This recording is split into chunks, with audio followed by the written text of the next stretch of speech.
रामगढ़ मेरी पसंदीदा जगह है रहने के लिहाज से। और वो है उसका प्राकृतिक सौंदर्य और साथ में फ्रूट बेल्ट होना।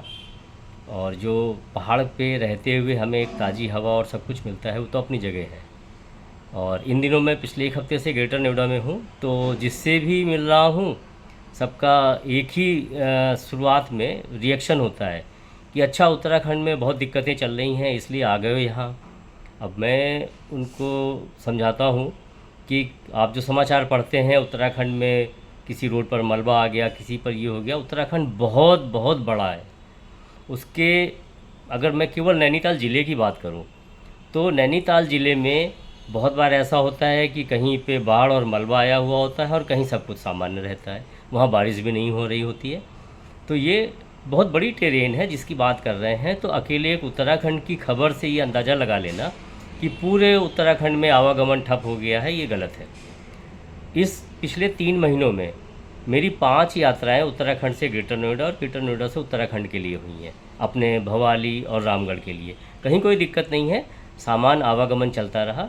और वहाँ की व्यवस्था इतनी चाक चौबंद है कि सड़क पे मलबा आता है तो जेसीबी लग जाती हैं। मैं पिछले अपने कई वीडियो में ये भी बता चुका हूँ कि उत्तराखंड मानसून में सबसे सुंदर लगता है।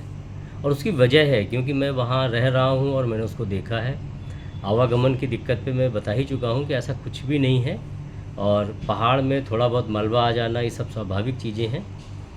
और इसके अलावा जो बात हमें वहाँ जाने के लिए प्रेरित करती है वो है बड़े शहरों का या दिल्ली एनसीआर का ख़राब वातावरण। कुछ एक रिपोर्टें हैं, मैं उसकी क्लिपिंग्स आपको अभी दिखाता हूँ कि किस तरह से यहाँ फेफड़ों पर दबाव है, किस तरह से दूषित वातावरण में रहने से हमारी उम्र घट रही है या ज़्यादा गर्म माहौल में रहने से हमारी उम्र घट रही है।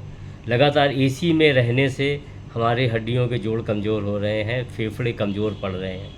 इन सब चीज़ों के लिए भी अब ये मैं मानता हूँ कि जिसकी जहाँ पर काम धंधा होता है वहाँ रहना ही पड़ता है। लेकिन फिर भी समयानुसार आप अगर महीने 2 महीने में 2-3 दिन भी जाना शुरू करें तो धीरे धीरे वो प्रवास बढ़ता रहेगा और एक आप अच्छी जगह से जुड़ जाएंगे। तो इसलिए उत्तराखंड के लिए आप जाने का प्लान बनाएं, जितनी जल्दी हो सके घूम के आएँ, यही मैं कहना चाहूँगा। और इसके अलावा वहाँ रहने के लिए जो वातावरण मिलता है वो बहुत ही अच्छा है। इसी वीडियो के लिंक में मैं एक वीडियो शेयर कर रहा हूँ जो मेरे पड़ोसी का है। वो पुणे से वहाँ आकर रह रहे हैं, आईटी सेक्टर में है।